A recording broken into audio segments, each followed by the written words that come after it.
deb бүтпөйсүңөр. Fadhkuru ala Allah la'allakum tuflihun. Allah'ın nimetlerini istep yaşagıla. Mümkün iyilikке jetersiңер. Kaniyet menen, şükür menen, Allah'a rahmat aytуу menen, barına şükür kılıp, Allah Taala'nın tarabынан kelet. Bardык nimetler Allah'ın tarabынан kelet. Bürö dagы başka jaktan kelbeyt.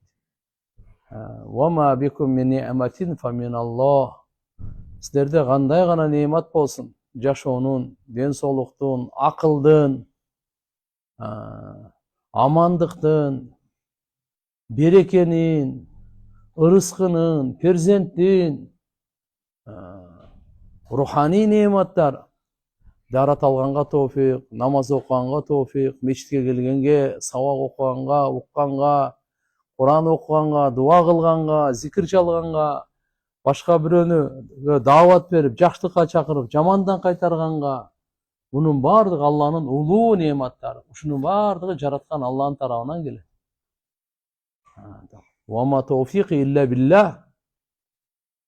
Tawfik Allah Taala'nın tarabından.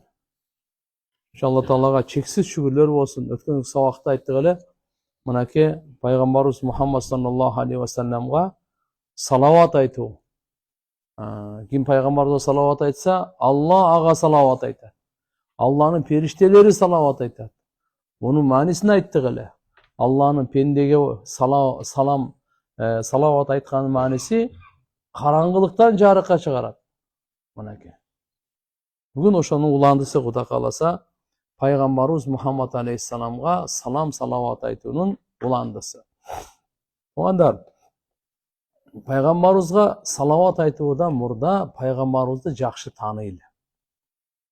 Al kim? Adam zattın mırzası. Seyyidu vuldi Adam. Ve la fakhra. Kıyınsını aytып atkan jerim yok deydi. Peygamberimiz. Mensiп aytып atkan jerim yok. Adam balasını mırzası kılgan Allah Teala. Nabi dağı, Rasul dağı. Hatemel Enbiya vel Mursalin. Jönököyle peygamber, jönököyle elçi emes bizden peygamberimiz. Akırkı peygamber, akırkı elçi. وَمَا أَرْسَلْنَاكَ إِلَّا رَحْمَةً لِلْعَالَمِينَ. Biz seni bütkül alamga rahim kılıp jiberdик deydi. Allah peygamberimizin zatına ant içken. Peygamberimiz sallallahu aleyhi ve sellem Allah Teala Kur'an'da maktagan. وَرَفَعْنَا لَكَ ذِكْرَكَ. Biz senin atыңды biz götürdük deydi. Senin atыңды biz dağıladık. İnneke لَعَلَى خُلُقٍ عَظِيمٍ. Elbette sen öte ulu kulukmun özdesin. Peygamberimiz de Allah Teala aytıtat, sen öte ulu kulukmun özdesin deydi. Kul ya eyyuhannas inni Rasulullah ileykum cemi'a. Ayt ey Muhammed, ey adamlar. Men sizlerden barıңarga peygamber olup jiberildim. Uşintiп aytıp koydu.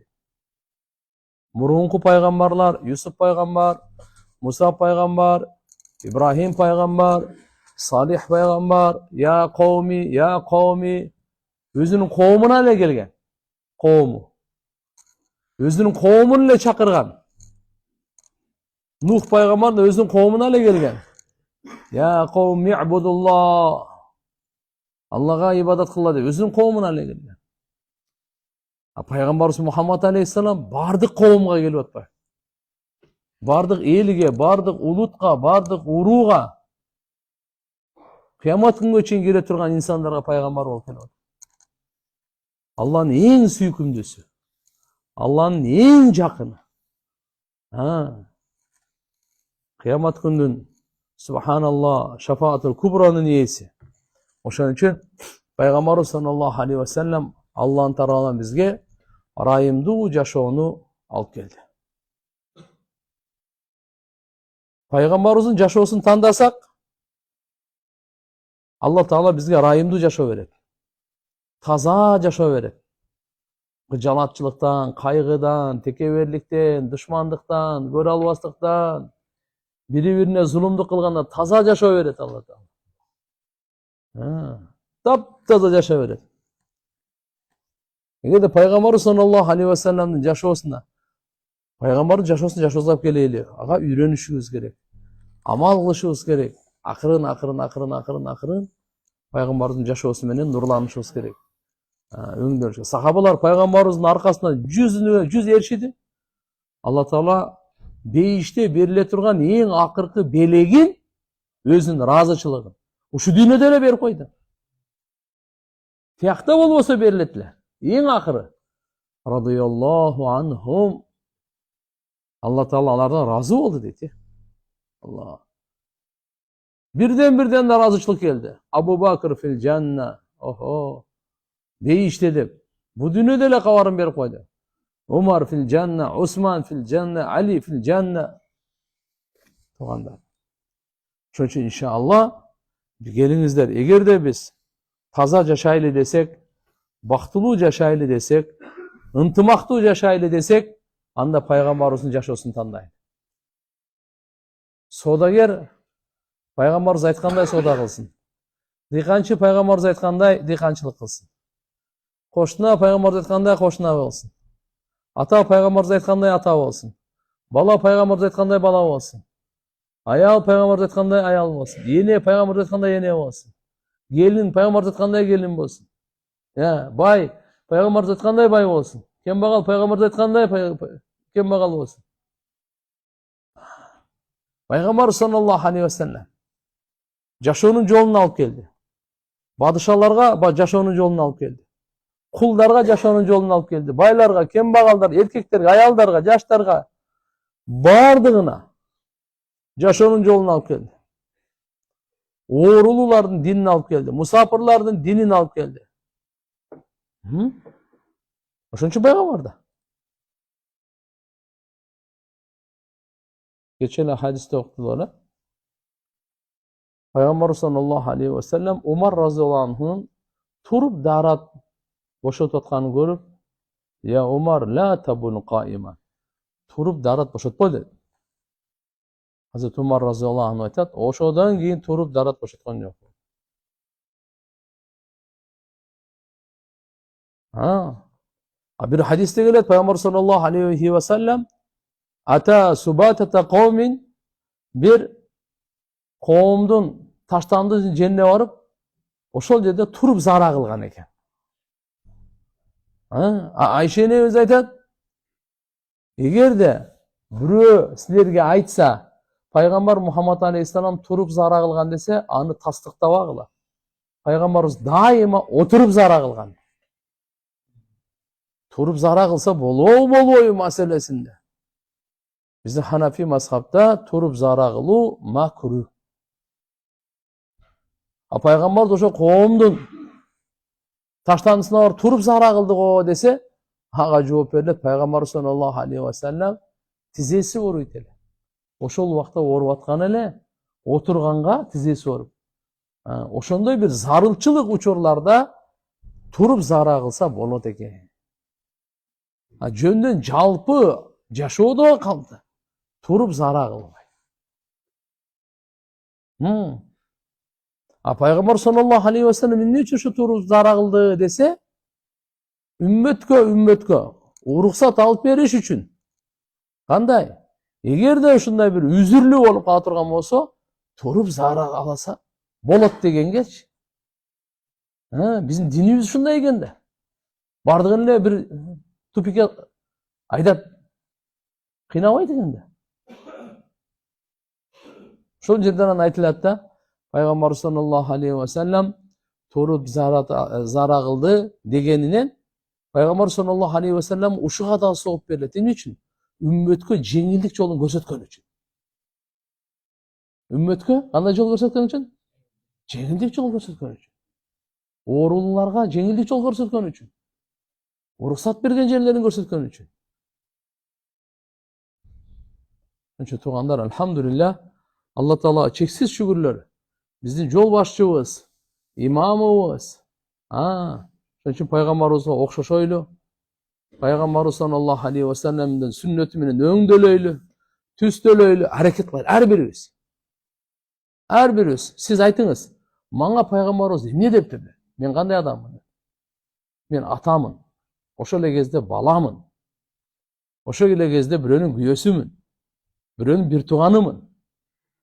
Сапарга чыгып атсаңыз, пайгамбар сизге не деди? Siz bayıp kettiniz. Peygamber sizge ne dedi?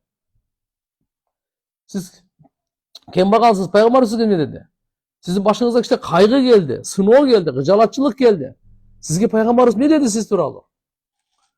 Her birinizge yolu var. Her bir adamga, her bir avalga, her bir jerge, uçurga Peygamber sallallahu aleyhi ve sellem tarafından joldoma var. Kандай joldoma debeyiz mi? Şeytandan azgırusundan saklana turgan joldoma. Бактысыздыктан кутула турган жолдомо. Аллага жакындай турган жолдомо. Алланын ыраазычылыгын таба турган жолдомо бар. Жөнөкөй жолдомо эмес. Ошон үчүн иншалла китебибизде ат-такарруб илаллах, Аллага жакындоо китеби. Пайгамбарыбызга салават айтып, Аллага жакындоо. Буга чейин көп амалдарды айтып келдик. Мынакей эми өткөнкү сабактын уландысы. Kim Peygamber sallallahu aleyhi ve sellem'e salavat aytsa, Peygamberimiz da ağa salavat aytadi. Allah'a salavat aytadi. Perişteler ağa salavat aytadi. Kança soğup жазылат, kança günөө geçirilet, kança daraja көтөрүлөт өткөн сабактарда кенен айтканбыз. Демек, ушунчалык нерсе айтылып атса, биздин жүрөгүбүз дагы эле ойгон болсо, качан ойгонот э? Өлүм периштеси келгендеби? Жок. Ага чейин биз, алхамдулилlah, Пайгамбарыбыздын сүйүүсү, шафааты, şariatı, kamkoru, bu dünyaya gelip sizge, bizge rahimdoluğu. Kanday gana bizge şariatın yolunu alıp gelip. Her birimiz Peygamberimizin arkasından erişeydi. Kılganın kılaylı, aytkanın atkaraylı, tıygandan tıyılaylı. Peygamberimizge okşoşoylu, sözün taştabaylı. İmniden açsa bizim paydamızga aytkan. İmniden tıysa bizim ziyanımızga tıygan. Ошону кылсаң сага зыян болот депчи. Адамзаттын эң акылдуусу, эң боорукер, эң данышман айтып атат.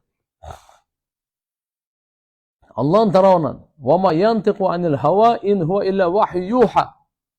Пайгамбарыбыз Мухаммад алейхиссалам өзүнүн напсисинин тарабынан бир да сөз айткан эмес. Эмне сөз айтса, вахи, Аллахтын тарабынан кудайлык кабардын сөзүн айткан. Эмне сөз айтса, Аллахтын тарабынан берилген. Багыт, жолдомо, көз караш, ниет, ишеним, ибадат, жүрүш туруш, пейил, кулк мүнөз, кыял жорук, мамиле, мунун баардыгы Алла Тааланын тарабынан келет. Пайгамбар саллаллаху алейхи ва саллям как посредник, ортомчу. Алла Таала сизге бизге түздөп ма деп бербейт. Пайгамбарыбыз ошончо ортомчу кылды. Сизге түзгө биз көтөрө албайбыз аны. Ага пайгамбардын жүрөгүндө жүрө керек. Kur'an'da Allah Teala aytadi, egerde biz toğga düşürgönübüzde Kur'an şu Kur'andın oorduğundan toğ talkananıp, maydananıp kum bolup ketmek, kum. Çünkü Peygamberimize salavat aytali. Ne aytali? Ana barız aytali. Sallallahu aleyhi ve sellem. Sallallahu aleyhi ve sellem. Sallallahu aleyhi ve sellem. Kim kança köp aytsa, oşonçoluk daraja.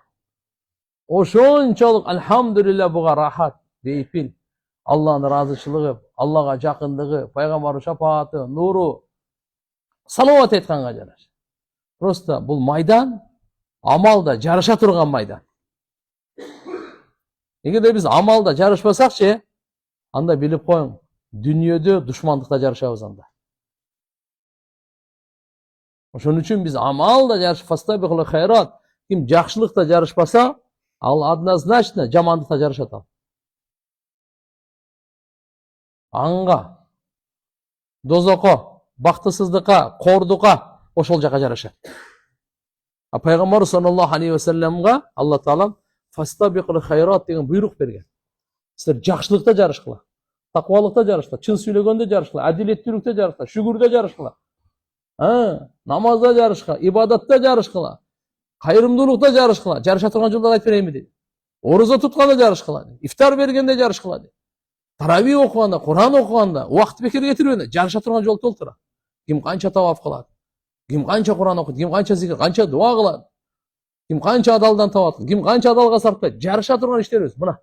Эгерде буга жакшылыкты тандап алсаңыз жарышканга, анда сөзсүз шарият, жамандыкка тыгат дагы, анан кийин болду. Душмандыкта, гыйбатта, зулумдукта, бекапарлыкта, ошодо жарышат. Ушакта жарышабыз да. Бири-бирибизди жамандаганда, бири-бирибизге жала жапканда, бири-бирибизди подстава кылганда, бири-бирибизди кордогондо жарышып калабыз. Ал мени мындай кылды, мен аны токтоп тур, шашпа. Ошо менен өмүр бүтөт мунуку экөө. Бири-бирине өчөшүп, бири-бирине кек сакташып, бири-бирине жамандык кылып, мунун да тууганы бар, мунун да досу бар, мунун дагы жакын санагандары бар, тиги дагы ал тарапта, мына кет дейм муну. Шайтан буларды баарды ушундай салып коет. Ошон үчүн мыналар жөнөкөй эмес сабак, нурлуу сабак. Дүйнө да курулат, кабыр да курулат, ахирет да курулат. Кабыр кереги жок бизге. Ахирет кереги жокпу? Убаңыз, кабырда биздинчи эң жакыныбыз биз менен жатпайт. Биз менен бир болбойт эч качан. Кабыр тиякта турсун, кабыр тиякта турсун. Өлгөн күнүң ошол жерде бардык сенен жүз үйрөт. Сени бирөө карабайт. Сага жууганга кирсе шүгүр кыл. Сени жуугандан качат. Сен менен келип турду жууга сен менен кучактап жатканда сен качат балдар. Балдарың, аялың, бала чакаң, туугандарың бирөө сен менен 1 саат жатпайт. 1 саат жатпайт. О сен пока кабырга бара элексиң ал жактан. Амал, биз менен боло турган бирге амалыбыз. Жакшы амал дагы, жаман амал. Вал маут яти бактатан. Бактатан. Вал кабру сандукул амал. Өлүм капысынан келет. Ал эми кабыр амалдын сандыгы дейт. Жакшы кылган амалдарыңыз, жаман амал экөөнү тең. Сандыгы кабырда.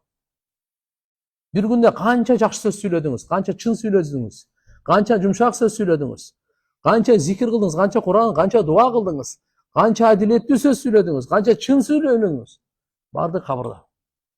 Канча алдадыңыз, канча сөктүңүз, канча мактандыңыз, канча калпайттыңыз, канча дүнүйөнү мактадыңыз, канча бирөөнү ушактадыңыз, канча бирөө жала жаптыңыз. Буну баары точно ушул бойдон төкпөй кабырда. Каалаганыңды танда, каалаганыңды танда. Амалдын баардыгы, денеден чыккан амалдардын баары жазылган бойдон кабырдын сандыгы. Кабырда сандык болуп турат. Ошон туугандар, иншалла, мынакей салават. Ошол нурлуу амалдардын бири биздин даражабызды көтөрө турган күнөөлөрдү салават. Салават кандай? Пайгамбарыбыз Мухаммад саллаллаху алейхи ва салламга биз Алла Тааланын тарабынан райымдылык сурайбыз. Не сурайбыз? Аллахумма салли аля Мухаммад дегени мына ошо. Я Алла, Мухаммад пайгамбарыбызга сен өзгөчө райымыңа бөл. Өзгөчө райымдылыгыңды бер. Табараниде келет. Анас разияллаху анхудан риваят, пайгамбарыбыз айтат: "Ман салла алейя балагатни салатуху ва саллайту алейхи ва кутиба лаху сива залик 10 хасанат." Ким мага салават айтса, ал мага жеткирилет. Ал салават жетет. Андан башка мен ага өзүнө салават айтам. И плюс ага bundan башка 10 сооп бар берилет дейт. Пайгамбар саллаллаху алейхи ва саллям кантип салават айтат ошо салават айткан кишиге десе, Аллахумма салли аля фулан деп анын атын атайт экен. Сиздин атыңызды атайт пайгамбар саллаллаху алейхи. Сиз пайгамбарыбызга салават айтып атабыз го? Бул бекер эмес. Сиз салават айтсаңыз, Алла сизге 10 салават айтат. Пайгамбарыбыз өзү да салават айтат. Фериштелер да сизге салават айтат. Так что мындай ойлобоңда, сиз салават айтып коюң, мен ишти пустой калдым депчи, андай болбойт. Алла Таала жүрөгүңүздү агартат. Сиз салават айткан сайын Алла жүрөктү агартат. Эмне үчүн биз азыр бүгүн жакшы каалай албай калдык? Жакшы ойлой албай калдык? Жакшы иштерди кыла албай калдык? Себеп жүрөк караңгы. Жүрөк караңгы эмне үчүн караңгыланган? Зикир кылбайт экенбиз да. Зикирдин бир түрү салават. Ошон үчүн келиңиздер баарыбыз. Ва ма афдал салати ва ма ашрафуха. Караңыз. Пайгамбарыбыздын сизге салават айтып атканы бул эмне деген керемет, эмне деген макам, кандай деген улуу даража бул. Албетте, салават айтканда адамдын жүрөгүнө рахат келет. Күнөөлөр кечирилет, тазаланат. Жан дүйнөсү да тазаланат. Денеси да тазаланат. Жана пенде Алла Таалага жакындоо даражасына көтөрүлөт. Алла Кур'анда айтат: "Васалли алейхим инна салатак саканул лахум." Ey Muhammed, sen аларга салават айт. Мындайча айтканда аларга дуа кыл. Албетте сен салават айтуң алар үчүн бейпил. Алар үчүн тынчтык, алар үчүн рахат. Пайгамбарыбыздын салаваты сизге мага бейпил экен, рахат экен, тынчтык экен. Сиз канча салават айтсаңыз, ошончо ответ келет, ошончо жооп берилет сизге. Ас-сакина деп мынада, саканул лахум дегени сакина, жүрөк тынчтана турган нерсе да бул. Немат.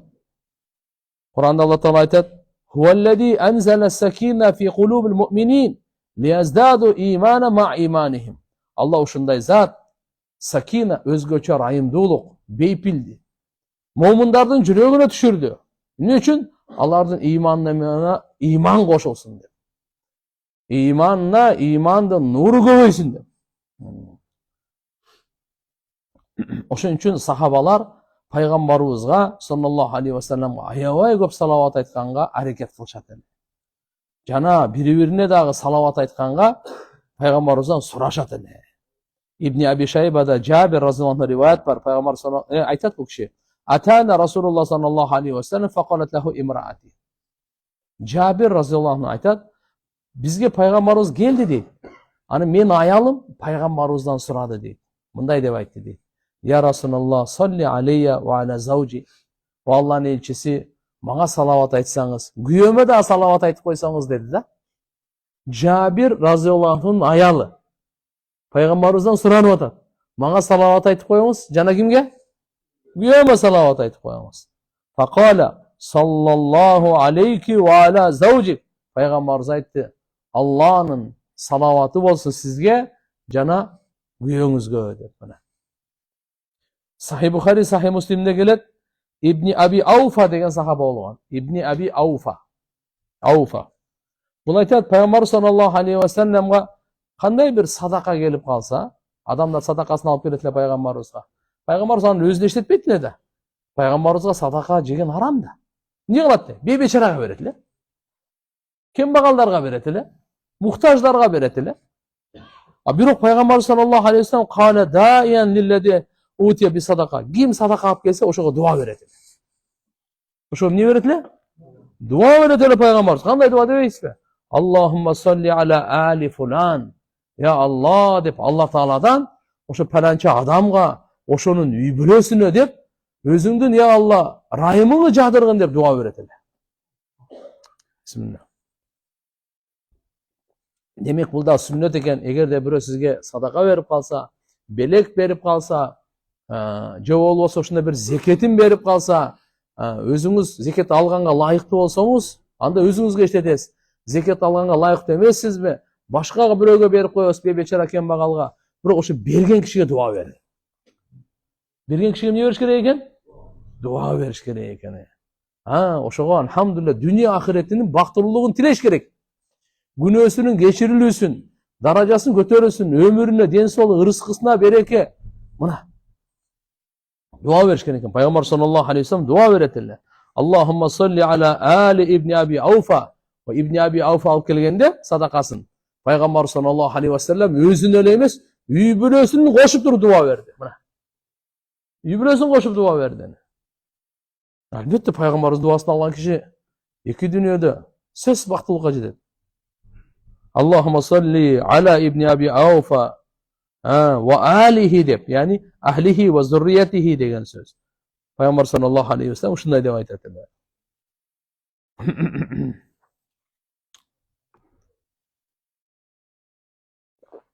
Ким пайгамбарыбызга салават айтса, Алланын периштелери ошого салават айтат.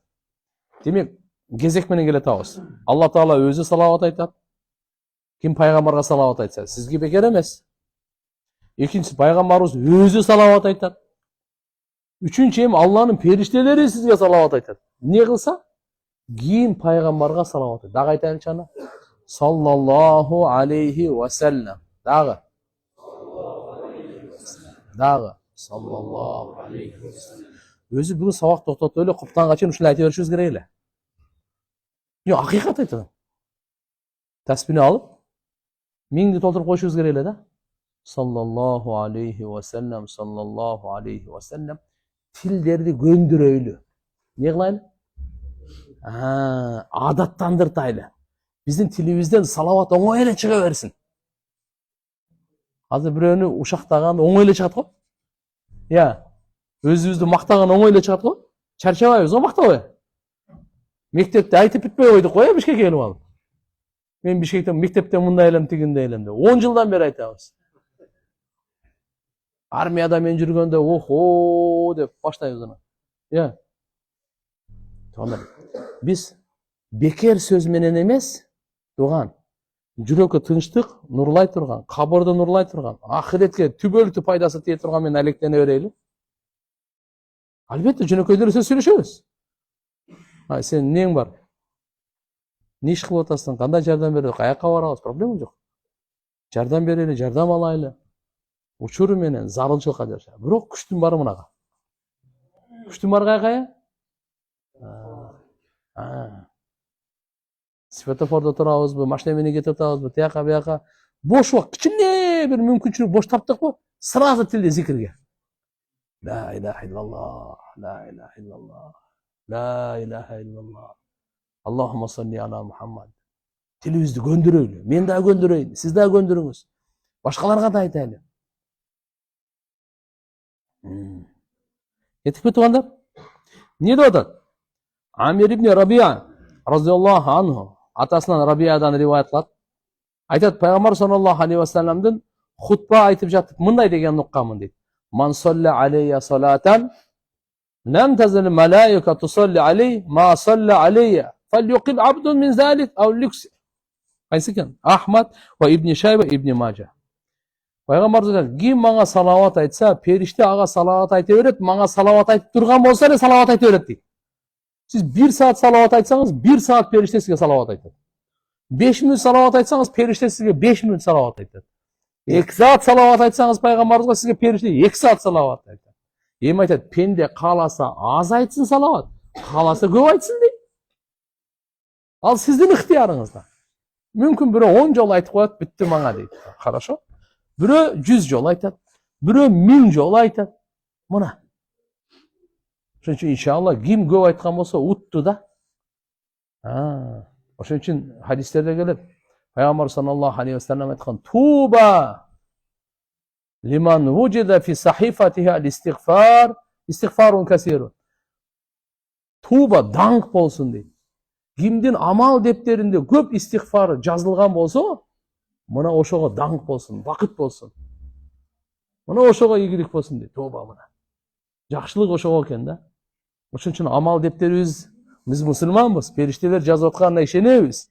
Эртеге китебибиз колубузга бериле турганга ишенебиз, шектенбейбиз. Анткени биз мусулман баласыбыз. Ошон үчүн мынага канчалык көп истигфар, салават, зикирлерди жаздырсак жаздырып калайлы. Аз жаздырсаңыз деле өзүңүзгө, көп жаздырсаңыз деле өзүңүзгө. Эчтеке жаздырбасаңыз эчтеке таппайсыз, эчтеке албайсыз. Азыраак жаздырсаңыз ахиретте азыраак аласыз. Көбүрөөк жаздырсаңыз көбүрөөк аласыз. Тандоо сизде. Тандоо сизде. Табаранидин риваятына келет, Анас радиаллаху анху айтат, пайгамбар саллаллаху алейхи ва саллям айтты: "Аксиру сала алейя йаумал жум'a." Силер мага жума күнү көп салават айткыла деди. Жума күнү не кылыш керек экен? Көп салават айткыла. Кайсы күнү? Жума күнү мына. Жума күнү көп салават айткыла. Алла мага дагы барыбызга товфик берсин, амин. 1000ден, 2000, 5000, 10000ден айтып коюш керек да. Таспини алып эле басканча эле 5 километр басасызбы, 10 километр басасызбы? Таспини айтып коюңуз. Эмне кетти? Сизде эмне кетти? Музыка уккандан көрөк. Жөл эле басып кете бергенден көрөк. Не дейт? فإنه أتاني جبريل آنفا عن ربه عز وجل فقال. Анткени Жабраил периште азыр Алла Тааланын тарабынан мага келди дагы айтты. Ма алал ард мин муслим. Жер бетинде кандай мусулман болбосун? Юсалли алейка марратан вахида. Сага бир салават айтса, илля саллайту ана ва малаикати алейхи 10. Мен Алла субханаху ва таала айтат, мен жана менин периштелерим ага 10 салават айтат дейт мына. Ким пайгамбарга bir салават айтса, Алла Таала жана периштелерим биз ага 10 салават айтабыз. Бирге 10 экен да. 10го 100. 100гө 1000. Siz 100 жол салават айтасыз пайгамбарыбызга. Пайгамбарыбыз өзү сизге 100 айтат. Алла периштелери 1000 айтат сизге. Аллаху акбар. Ошо салаваттын берекеси менен күнөөгө кызыгы токтойт. Күнөөгө умтулганы, адамдын нафс шайтан менен барганы ошо токтойт. Жүрөк уже жаркырай баштайт. Деп. Эмнеден жаралганыңызды жакшы эстеп, жакшы түшүнө баштайсыз. Өлгөндөн кийин сизди эмне күтүп атат, Алла Таалам көзүңүзгө алып келе баштайт. Эмне үчүн жашап атасыз? Жашоо кимден берилип атат сизге? Мунун акыйкатын түшүнө баштайт адам. Ушунун берекеси менен жүрөккө ырайымдуулук болуп, алхамдулилlah, мечитте отурганга, илим алганга, Куран окуганга жүрөк тарта баштайт. Биз мешитке киргенде эмне деп дуа кылабыз? Аллахумма афтахли. Айтпайсыздарбы? Жок, наркысы уландысын сурап атам мен өзү. Абуаба рахматик. Мечиттин дуасын жыттабашыбыз керек.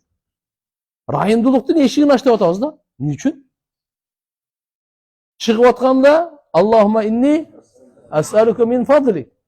Алла Тааланын айкөлдүгүнүн рызкысын сурайбыз. Мечиттен чыгып атканда эми тиричиликте үйгө барабыз, жумушка барабыз, Алладан рызкы сурайбыз. Берекесин сурап. Киргенде Алланын ырайымын сурайбыз. Мечитке киргенде Алланын ырайымын сурайбыз. Мечиттин ичине Алланын ырайымын сурап атабыз. Эмне үчүн? Алланын ырайымын сурап атканыбыз ибадатка Алланын ырайымы керек. Алла канчалык жүрөгүңүзгө ырайымдуулугун чачса, ошончолук ибадат кыла аласыз мечитте. Алла Таала сиздин жүрөгүңүзгө өзүнүн ырайымын төккөнүнө жараша намаз окуй аласыз, зикир кыла аласыз, дуа кыла аласыз, Куран окуй аласыз. Мечитте өзүңүздү рахатта сезесиз. Суу балыктын ичинде кандай өзүн сезгендей, мусулман адам ошондой сезет. Ушуга Алланын ырайымы керек. Ошон үчүн Алланын ырайымын сурайбыз. Аллахумма афтахли абуаба рахматик. Чыгып атканда бизге Алланын айкөлдүүлүгү керек, адал рызкы керек. Не керек экен? Өзүмө, бала чакама адалдан кийинейин. Адалдан кийинейин. Адалдан машина айдайын. Минейин. Адалдан азыктанайын. Адалдан үй бүлө бала чакамы багайын. Адалдан үй салайын. Завод салыңыз, үй салыңыз, сарай салыңыз. Ар нерсени салыңыз. Адалдан салың. Мына кетигандар. Аулан нас бихи саллаллаху алейхи ва саллям ва би шафаатихи ва курбихи аксарухум алейхи салатан. Адамдардыңчы эң жакыны пайгамбарыбыз Мухаммад алейхиссаламга. Жана эң акылуусу пайгамбар саллаллаху алейхи ва салламдын колдоосун эң көп кимге насип болот? Ким пайгамбарга салават көп айтса дейт. Маселе ошо. Термизиде Ибн Хиббанда келет. Ибн Масуд разияллаху анхумадан пайгамбар саллаллаху алейхи ва саллам айтат: "Инна аулан наси би яуман қияма актарухум алейя салатан." Адамдардын эң жакыны кыямат күнү мага. Эң жакыны. Алардын кимиси көп мага салават айтса, ошол деди. Ошол деди. Менин шапаатыма эң лайыктуурагы, мага эң жакынырагы аулан нас. Эң улуусу. Ошо саллаллаху алейхи ва саллам кама хуа ахлуху. يا رب صل وسلم دائما أبدا على حبيبك خير خلق كلهم. پیغمبر صلوات. من أكثر الصلاة على النبي صلى الله عليه وسلم كفي هم الدنيا والآخرة ونال خير الدنيا والآخرة. Kim peygamber'e көп salavat aytsa, dünya ahiretinin gamı bundan çok bolat. Bitti.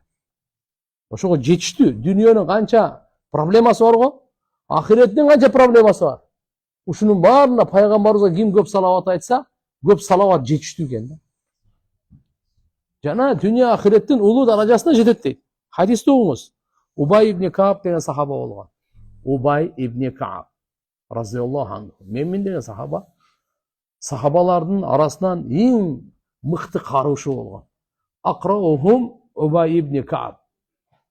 Убай ибн Кааб. Хазрет Умар разияллаху анху Рамазан айда ар жерде таравih окуп атканын көрүп, ей деп бардыгын топтоп, şu bir karın arkasından okula деп, cemaat менен 20 рекет таравихти Hazreti Umar razıyallahu anh özünü doğrunda başlaganda, ошондо имам бардык сахабаларга, Умар разıyallahu anh бар, Усман разıyallahu anh, Али мен менен сахабалар бар. Баарынын имамы ким? Убай ибн Кааб болгон. Ким болгон экен? Аты ким? Убай. Уулду болсоңор, аксакалдар барбы? Неберели болсоңор, анан Убай деп коюп койгон. Сахабалардын аттарынан да Убай ибн Кааб. Болгондо да жөнөкөй сахаба эмес. Андан кийин менин карысы, мыкты кары да. Ушулдан риваят экен, айтат: "Культу я Расулаллах, инни уксиру сала алейк." Бул пайгамбарыбызга айтат: "Я Расулаллах, мен сизге көп салават айтам" дейт да. "Факам ажаллака мин салати." Көп айтайын деп жүрөм, ушу канча салават айтайын сизге деди. 24 saat жашоом бар. Ушунун канчасын сизге арнайын? Салаваткачы? Пайгамбарыбыз айтты: "Айя факам ажал мин дуаи салат алейк." Ушу сизге о Алланын элчиси салават айтып, Алла Тааланын ушу дуа кылган канчасын арнайын? Пайгамбарыбыз ма ашита деди. Каалашыңча деди. Окуп туруңуз. Культу арруба, 4төн 1 болобу деди. 4төн 1. 6 saat болобу? Канча болот? 24-төн 6 saat болот да. Эртең менен 2 saat. Түштө 2 saat, кечке 2 saat, 6 saat болобу? Рубу деп коет. 4төн 1 болобу деди. Пайгамбарыбыз айтты: "Ин ши'та ва ин зитта фа хуа хайрлак." Кааласаң мейли. Бирок эгерде көбөйтсөң, дагы сага жакшыраак деп койду. Бул айтты: "Аннесте, жарым этчи" деди. Буга кандай болуп кетти? Ма ши'та, пайгамбарыбыз айтты: "Ва ин зитта фа хуа хайрлак." Көбөйтсөң, дагы жакшыраак деп койду. Сулусайн деди. 3төн 2.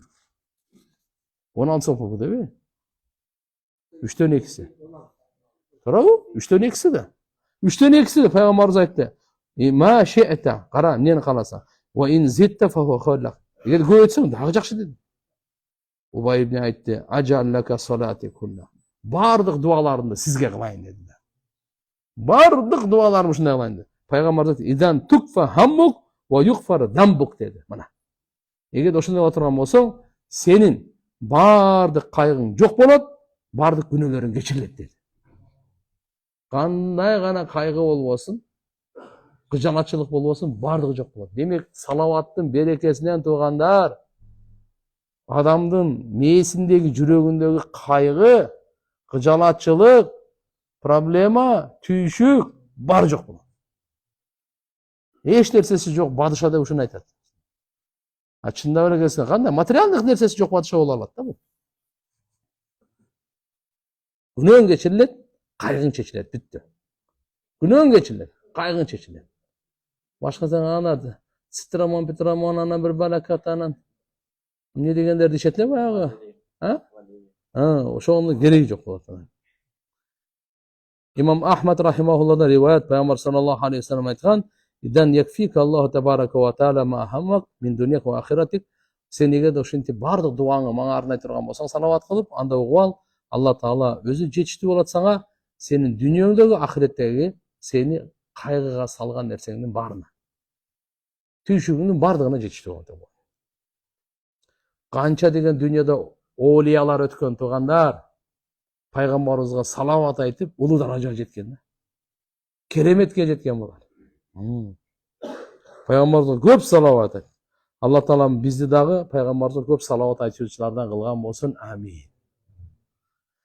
Урматтуу мусулман бир тууган, өзүмдү дагы, сиздерди дагы пайгамбар Мухаммад алейхиссаламга көп салават айтканга осуят кылам дейт. Күчтүн жетишинче. Анткени бул улуу себеп. Кайгыларды, түйшүктөрдү кетирүүнүн өтө улуу себеби. Ырыскыны тартканга, Алланын ырайымын тартканга, дозоктон кутулганга, дүнүйө ахиретте бактылыкка жеткенге, улуу даражага ээ болгонго, Алланын ыраазычылыгына бөлөнгөнгө, пайгамбардын ыраазычылыгына бөлөнгөнгө, мына ушунун бардыгына салават себеп. Ошон үчүн иншалла Алла Таала пайгамбарыбыз Мухаммад алейхиссаламга жамгырдын санынчалык салават айтсын. Ошончо салават болсун дейбиз да. Жамгырдын санынчалык, кумдун санынчалык, жалбырактын санынчалык. Пайгамбар саллаллаху алейхи вассалам салават. Минан навафил кавлия аликсар мин зикрилlah. Алла Таалага жакындоо амалдардын бири туугандар Алланын зикири. Бул дагы мисалы кандай? Ла илаха иллаллах, субханаллах, алхамдулиллах, Аллаху акбар, астагфируллах, субханал маликил куддус, дуа, ла хаула ва ла куввата илля биллах, хасби Аллах ва ни'мал вакил. Бул аттар менен Алла Тааланы зикир кылуу. Албетте, адам баласы көп зикир кылганда, жараткан Аллага жакындап, Алла Таалага мухаббатына, Алланын алдында макамы бийиктеп кете берет дейт. Хадисте келет, Муаз ибн Жабал деген сахаба болгон. Аты Муаз, пайгамбарыбыз жакшы көрөт эле аябай. Бул чоң алым болгон.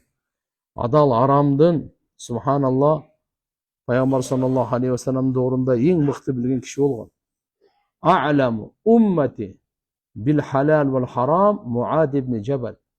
Мен үммөтүмдүн адал менен арамдын эң мыкты билүүчүсү Муаз ибн Жабал дейт. Мен деген кары дагы болгон, муфти дагы болгон, алым дагы болгон. 36 жашында дүйнөдөн кеткен бирок.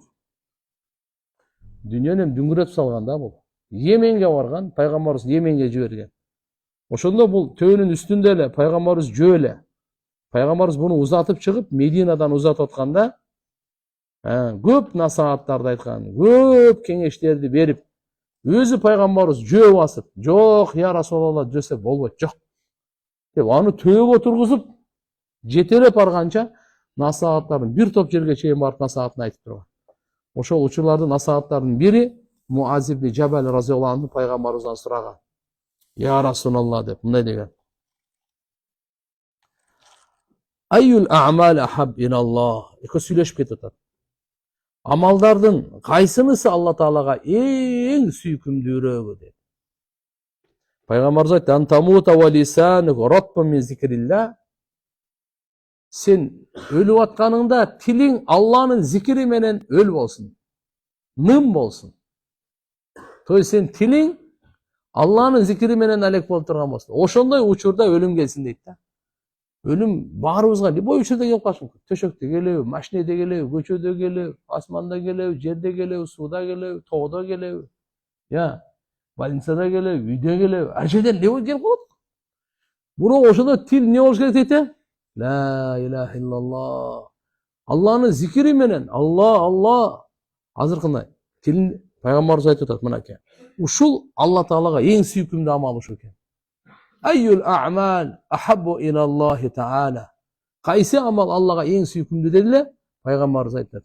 Антамут ва лисану ратбун мин зикрилlah. Тилиң ным болуп турсун дейт. Ным болуп турсун, Алланын зикири менен ным болуп турсун. Бир хадисте башка жеринде мындай келет. Ошол эле айтат Муаз ибн Жабал. Ахбирни, мага айтсаңыз, я Расулаллах, би афзалил а'мал ва акрабиха илаллахи таала. Амалдардын эң абзели, жана Алла Таалага эң жакыныраак кыла турган амал кайсы дегенде пайгамбарыбыз айтты: "Антамута ва лисанук ратбун мин зикрилlah." Сенин ушундай абалда өлөрүң, сенин тилиң Алланын зикири менен ным болуп турсун. Сенин тилиң Алланын зикири менен өл болуп турсун. Тирмизиде риваят келет, Абу Саид Худри разияллаху анхудан пайгамбар саллаллаху алейхи ва саллям суралынганда: "Айюл ибад афдал даражатан индаллах яумал кияма." Пенделердин кимиси Алланын алдында кыямат күнү эң абзел даражада болот? Peygamberimiz aytdı: "Zâkirîn Allâhe kesîrâ." Allah'ını köp estegenler deydi. Kimdi? Kança estegenler? Köp estegenler. Kur'an-ı Kerim'de Ahzab suresinde momun erkeklerden, momun ayallardan, baktılı Müslüman erkekten, baktılı Müslüman ayaldan 10 sıfatını aytadi. Adaşpatsam 35. ayet bolsa gerek.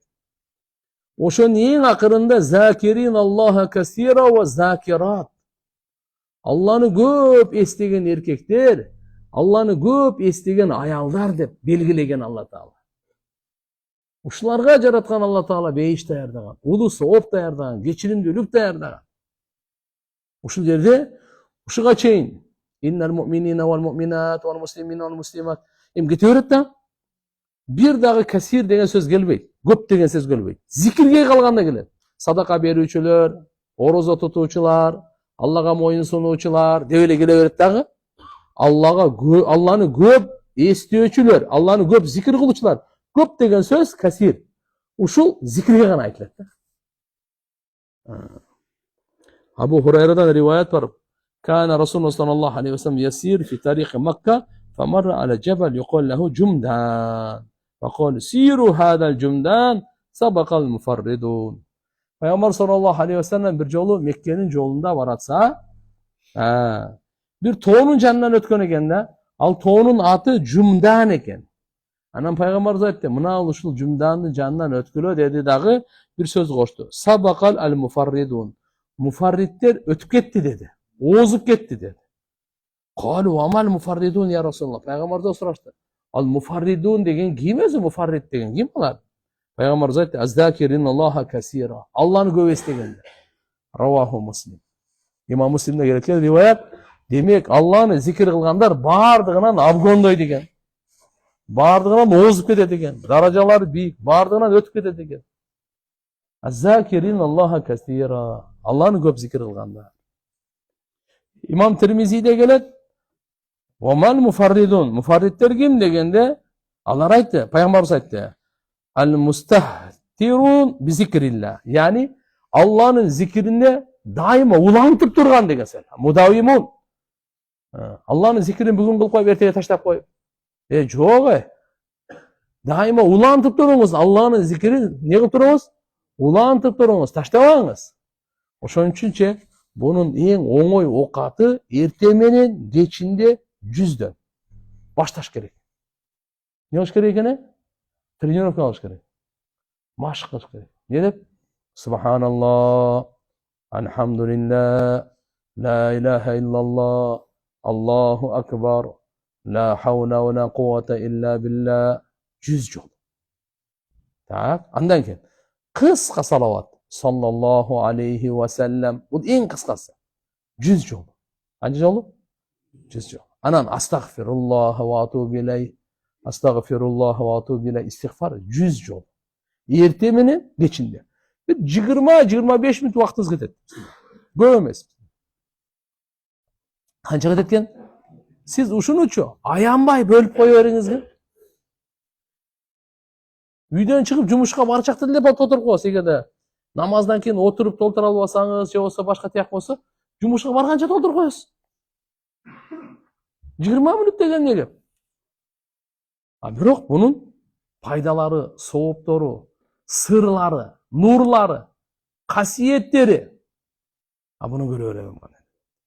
Ким Кудай кааласа бүгүндөн баштап таштабай окуйт иншалла. Буюрса иншалла. Баарыбыз лазымбы? Ушуну апабызга жазып берип коелу, атабызга жазып берип коелу. Үйдөгөлөргө айтып коелу. Алар да калсын да. Үйдө ушу менен алек болсо, аялы менен күйөөсүчү. Урушканга убакыт болбойт. Точно айтам. Эчтеке кылбайт, анан эмне? Шайтан өзүнүн зикирин баштайт. Мына сага. Сен мындай, сен тигиндей, ал мындай, анан мына ошо менен анан ура таполам. Мына. Ошон үчүн иншалла биз үйдө зикир кылайлы, периште менен толот. Кайсы үйдө зикир кылынса, ошол үй эмне менен толот экен? Периште менен толот. Аллахтын башкача жардамы келет. Пайгамбар саллаллаху алейхи ва саллям айткан, кабырдын азабынан зикирден өткөн куткаруучу амал жок деген. Кабыр азабынан, не дедим? Зикирден өткен құтқарушы амал. Зикирде азыркы бардығы зикир келет. Салават дагы зикирге кирет. Истигфар, астагфируллах, атубу илейх бул дагы зикирге кирет. Себеп дегенде, беркилер го түшүнүктүү эле. Субханалла, Алланын атын атап атасыз. Альхамдулилля, Алланын атын атап атасыз. Ла илаха иллаллах, Алланын атын атап атасыз. Аллаху акбар деп. Ла хаула ва ла куввата илля билля деп атасыз. Салаваткач Аллахумма солли, Аллах тааланын атын атап атасыз. Истигфардач астагфируллах, Алланын атын атап атасыз. Кийин кайча Алланын атын атасаңыз, бул зикирге кирет да.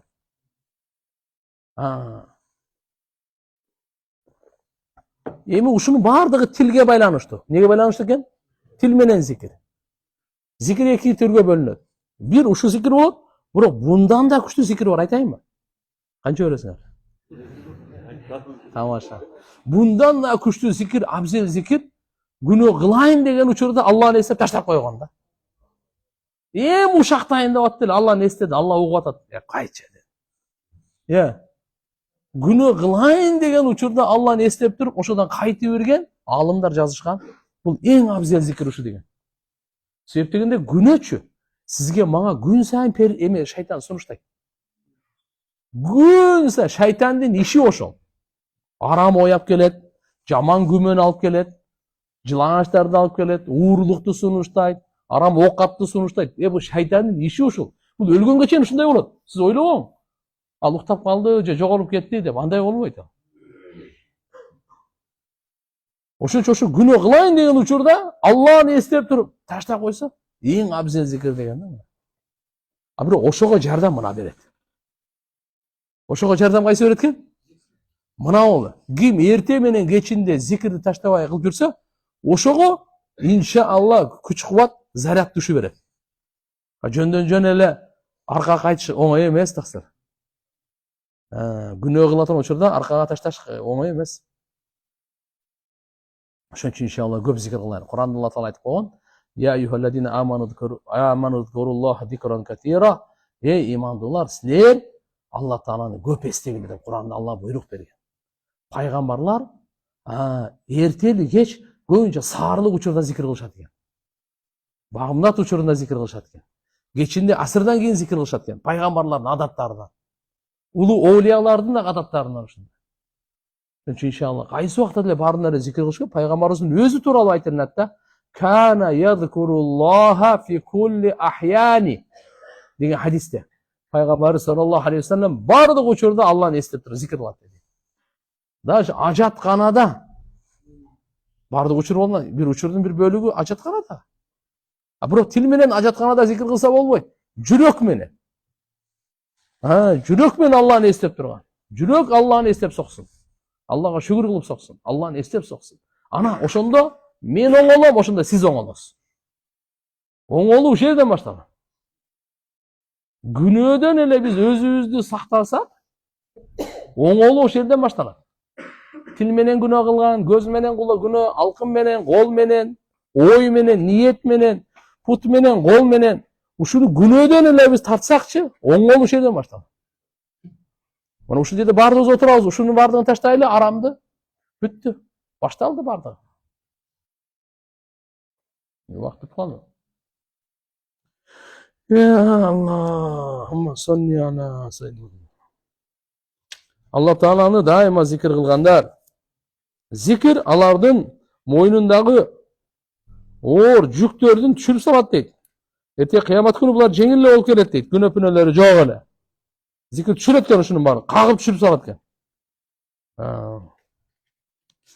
Калгандарын Кудайым буйрса мейли кийинки сабакта. Анан эмне үчүн көп зикир кылам? Мисалы намаздан кийин делечи 3 жолу деп айткан жок же 5 жолу айткан. Эмне деди? Субханалла 33 жолу айтпа деди го. Альхамдулилла канча жолу? Канча жолу? Пайгамбарыбыз бир эме айтат, өзү айтат.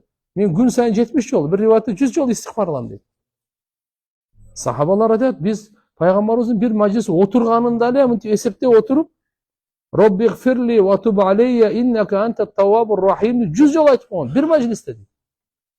Андан башка канча көп айтат эле. Эң мыкты, эң кыйын зикир кылуучулар пайгамбарлар болот. Андан кийин аларга жакындар болот. Мени кезекте суроого берели.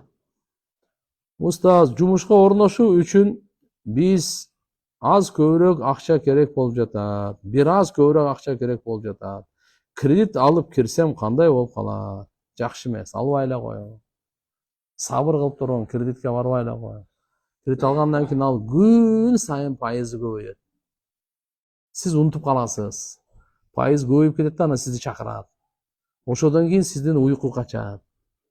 Күндүзү кор, кечкурун кайгы, уйку жок. Ошо менен жашоо ура өтө берет. Ошон үчүн анан көрө азыр сиз тынч жашап атасыз. Урсаңыз ток, кийимиңиз бар.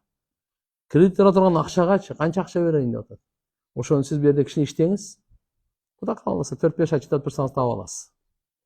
Анан зато нар жак жашооңуз алхамдулилля бирөөгө карыз эмес.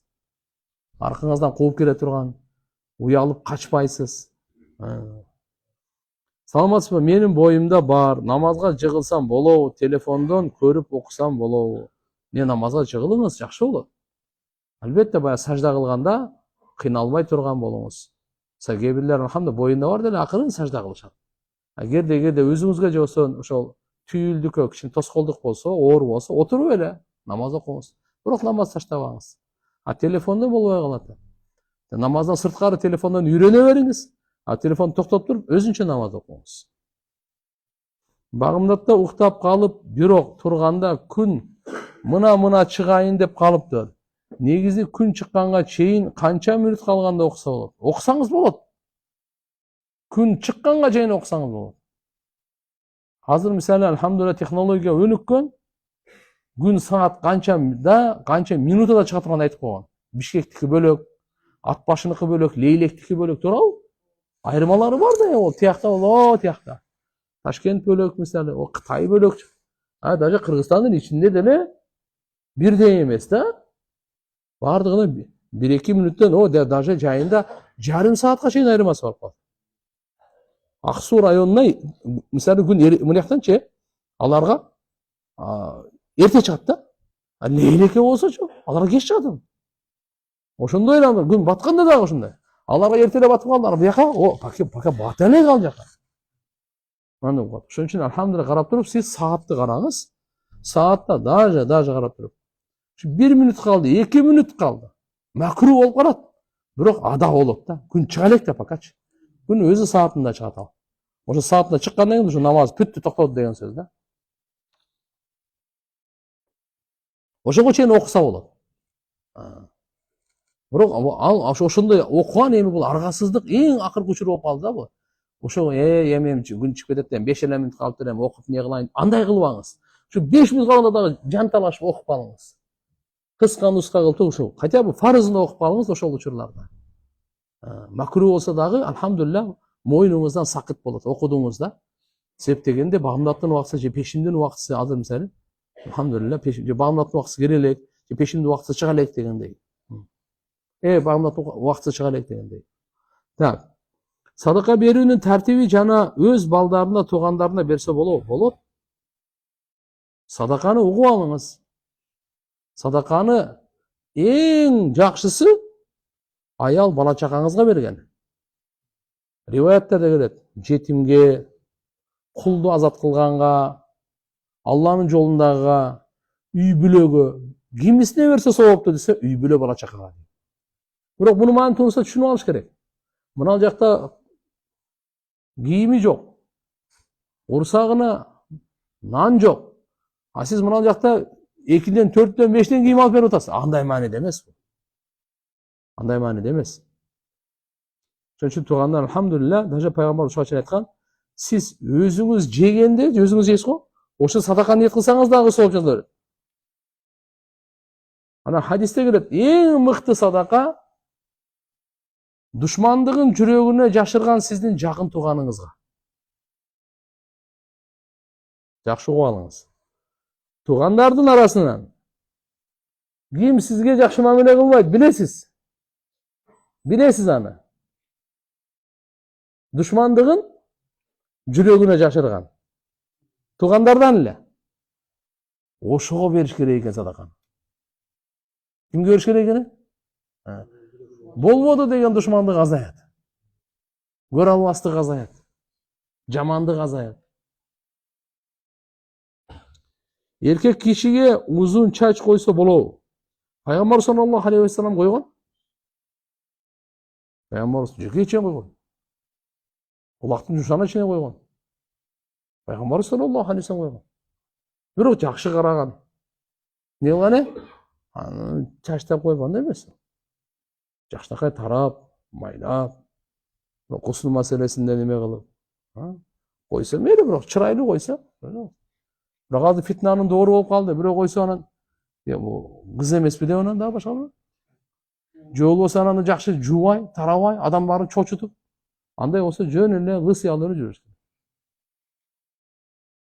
Өзгөчө гусул алганда ар бир түктүн түбүндө жанабат. Ошого сөзсүз тахтакул шаратын жанабатын дейт. Сөзсүз суу жеткириш керек болот. Мына чачы коюлар, чачы көптөр, ышкалап, сакал немелер болсо жеткириш керек. Ар бирине. Мен жолдошуму намазга жыгалып айтам. Эмне кылсам болот? Өзүм окуйм дейт. Машалла. Даватка чыгарыңыз жолдошуңузду, айтыңыз эптеп суранып. Анан үйдө намаздын фазилеттерин окугула. Акырын иншалла. Үмүтсүз болбоңуз, дуа кыла бериңиз, айта бериңиз. Бул дүйнөдө биз бейиштик же дозокку экенибизди билинеби? Кандайдыр бир белгилери берилейт дейт. Албетте, пайгамбарыбыздын айткандай жашап кетип аткан болсоңуз, иншалла үмүт бейиштин жолунда кетип атасыз. Эгерде Кудай сактасын, пайгамбардын жолунан башка жакта кетип аткан болсоңуз, анда дозоктун жолунда. Акыйкатын Алла билет, акыбетін Алла билет. Иннаман амали бил хаватим дейт. Амалдардын баардыгы акыркысы эске алына деген да. Ошо дүйнөдөн өтөрүндө акыркы ошол күндөр, жашоонун акыркы күндөрү эске алынат. Жашоонун акыркы сааттары эске алынат. Акыркы сааттарда, акыркы күндөрүндө машалла тоба кылып, намаз окуп, Алладан кечирим сурап, оңолуп кеткен болсо машалла. Кудай сактасын, акырында айныса жаман да. Адам ооруп калганда айыкканга чейин күнөөлөрү кечирилип турабы. Мурда эгерде бул иманда, жакшы амалда жашоосун өткөрүп турган болсо, эми ооруп калды, айыкканга чейин күнөөлөрү кечирип турат эмес, ошондо эле баардыгы кечирилип калат. Айыкканга чейин еще көп бар ал. Даражасы көтөрүлө берет ага. Оорулуу адамды деп кыйналганы бар го, субханалла деп зикир кылган соо жазылат. Ооруган адамды. Ооруган адамга мыяктан зияратка барасың го, 70 000 периште коштоп барат. Ошо зиярат кылып аткан адамга дуа кылат. Эми оорулуу адамды өзүңүз айтыңызчы. Чөн эле бул барып аткан адамга ушунчалык сый урмат берилип атат. Оорулуу адам Алланын райымында чөмүлүп турат. Дуасы мустажаб. Оорунун да фазилети чоң. Кандай десеңиз, бунун дуасы кабыл болот. Аллага жакын болот. Текеберлиги жана башкалары сынат. Бул жөндөн жөн сынбайт да булар. Бул дагы оору, демек Алланын белеги болуп калды да. Оору Алланын белеги болуп калды. Күнөөлөрүң кечирилип атса, дуаң кабыл болуп атса, Аллага жакындап атсаң, текеберлигиң сынып атса, Алланын райымында бөлөнүп отурсаң. Пайгамбар айткан, оорулуга зиярат кылсаңыз, ошонун жанында канча отурсаңыз, ошончолук Алланын райымында чөмүлүп турасыз деген. Чөмүлүп турасың деген. Ошон үчүн оорулуу кишиден барып дуа сурагыла деген. Бизге дуа кылып коюңузчу. Айткыла, чтоб силерге дуа кылсын деген. Эмне үчүн? Анын дуасы менен Алланын ортосунда парда жок деген. Бир алым айткан экен, я Алла, ден соолук неемат, оору дагы неемат деген экен. Ден соолук неемат, оору дагы эмне экен? Неемат. Бирок я Алла, ушу оору неематын ден соолук неематын алмаштырып койчу деп элечи. Түшүндүңүзбү? Мага ден соолук керек. Бирок Алла Таала сураганда, я Алла, оору дагы неемат, ден соолук дагы неемат. Бирок ушул оору неематын ден соолук неематка алмаштырып бер мага деп сурайт экен да. Так. Имран ибн Хусейн. Хусейн ибн Имран мекен, аты кичине экөөнүн мындай болуп калмады. Имран ибн Хусейн разияллаху анху. Бул киши көп ооруучу экен, сахабачы. Көп ооруучу экен да. Субханалла. Бул ушу ооруганда алабалын сурап зияратка периштелер келишкен. Периштелер келишкен. Анан кийин бул көп ооруучу да. Кийин анан ден соолугу жакшы болуп оорубай калды. Бирөө сураптыр, кандай ден соолугу жакшысы, жакшы го, бирок периштелер келбей калды. Мурдагыдай эле болгондо жакшы болмок экен деп атат. Алар кыйын адамдар эле. Биз алсызбыз, ошон үчүн биз ден соолукту сурай берели турган. Бирок оору келсе, чыйпый ызышып кетпесин да. Оору келип калса, алхамдулилlah, бул дагы келген конок кайра кетет. Келген конок кетет иншалла. Алла Таала ооруну бекер бербейт. Пайгамбар саллаллаху алейхи ва саллям дүйнөдөн кайтып атканда оору анан кайткан да. Өткөндө бирөө айтат, бирөөнүн каерине барып калдым. Куран окуганга барып калсам, канча күн дейт, атасы ооруп жатып анан дүйнөдөн өтүптүр да. Алланын неаматы дейт. Тазалап туруп, Алла өзүнө жакындатып, дуаларын кабыл кылып, райымына бөлүп анап кетиптир деди. Эң жаманы кокустан өлүп калган жаман. Побасы жок элечи. Киши оору өлө турган болсо, кыйналгандан bunun günöleri geçirilet. Günösü çok bolsa darajасы көтөрүлөт булчу. Ошончо анча-мынча оор өлө турган болсо, ага неме кылбаш керек андай. Мына корко турган нерсе кандай экен? Жөн эле басып жүрүп, тообасы жок, намазы жок, так өлүп калган. Ошончо чатак болот. Ооруганда уже көп нерсени уже ал сөз менен түшүндүрө турган нерсе эмес ал. Канча кечирим сурап берет, жүрөктөн элечи. Кыйналганданчы түз связга чыгат. Алла мага шифа бер. Мен көп жаман иштерим бар эле, кечирчи бардым. Жөн. Ат душу жүрөктүн тереңинен тооба кылат. Мен намазды 3 маал эле окуп атам, болобу, үйрөнгүчөк. 5 маалды бекем ниет кылыңыз. 3 маалды таштабаңыз. Акырын иншалла кошосуз. Кооматсыз намаз өтөбү? Коомат сүннөт, таштабаңыз. Бирок албетте кооматы жок. Окуй турган болсоңуз өтөт. Намаз өзү өтөт. Жо, аял кишилерчи коомат айтпайт. Эми мына кооматсыз намаз өтөбү деп койтур, билбейм ким, мен аял кишимин деп айтпаптырмын. Эркектерге фарыз намаздарга коомат айтуу сүннөт болот. Аялдарга фарыз намаздарга коомат айтуу сүннөт эмес ал. Жайга жазгандар мазардын ичинде тамак жесе болобу? Зарылчылыкта болот, эчтеке эмес. Daaratты туура эмес алса, daarat өтөбү? Кандай туура эмес алды? Эгерде фарыздар аткарылбай калса өтпөйт. Фарыздар канча? 4төө. Мына чач чыккан жерден ээгти кошосуз. Мына кулактын 2 жумшагы менен. Макул, ушул жерде кулакты менен мына жерде жууп кое берем, эмне жуулбай калып кетсе, өтпөйт анда. Макул, жосум жерден эле каштын үстүнөн эле жууп атасыздар, пешене калып кетти. Анда өтпөй калбайбы? Колду жууп атасыз, мына чыккана калып кетти. Puттун башында жууп томук калып, эме калып кетти. Өтпөй калат. Эгер мына фарыздар толук аткарылган болсо, эгерде сүннөттөр калып кетсе, ана мына daarat өтөт. Бирок daaratыңыз толук болбойт. Ошон үчүн пайгамбарыбыз исбагул вуду, кээ бир жерде ошо daaratты толук алуу деп белгилеген да. Юхсинул вуду, daaratты чырайлуу кылса, толук алса деп айтат. Ошон үчүн иншалла аракет кылышыбыз керек. Атак, мына азыр сиз айткандай туура эмес дегендин маанисин биз жакшы түшүнүшүбүз керек. Фарыз калып кетсе, намаз daarat өтпөйт. Фарыз толугу менен болду, сүннөт калып кетсе өтөт. Намаз окуп, атып, адашса, башынан баштасам күнөө болбойбу? Кандай адашып кеттиңиз, ошону караш керек да.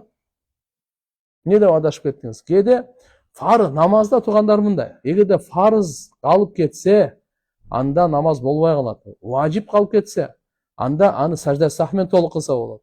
Сүннөт калып кетсе, сажда сах болбойт, бирок сообу аз болот. Мына сизге азыр бул жерде дагы кичи бүдөмүрөөк суроо болуп калды да. Окуп адашса кандай адашып кетти? Мисалы карап туруп, Фатихадан адашып кеттиңиз да. Эчтеке эмес, кайра Фатихадан баштаңыз. Түшүндүңүзбү? Мисалы ихласты окуп атып адашып кеттиңиз. Кайра ихласты аркасынан баштап окуп коюңуз. Намаз уланып кете бериң, проблема жок.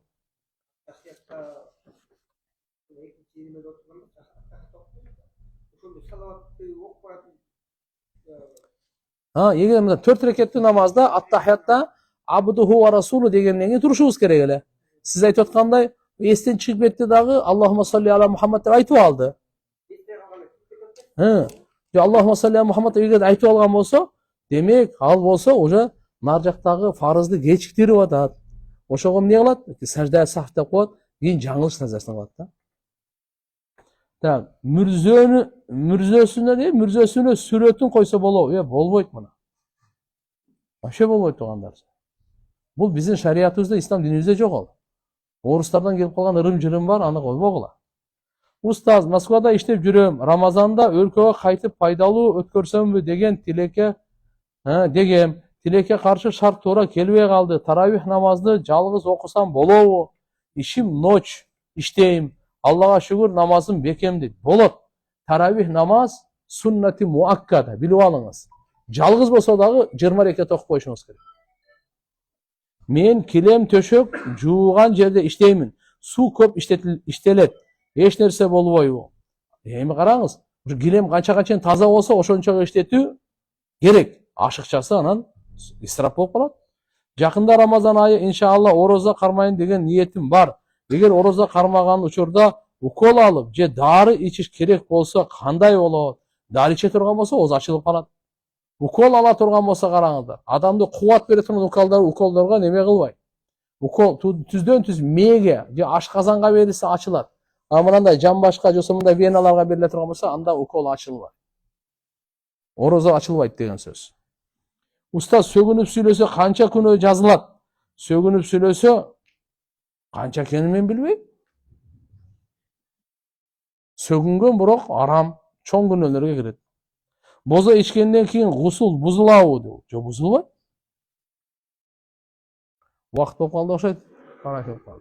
Амин. Субханакаллахумма бихамдика, ашхаду ан ла иляха илля анта, астагфирука ва атубу илейк. Бисмилlah.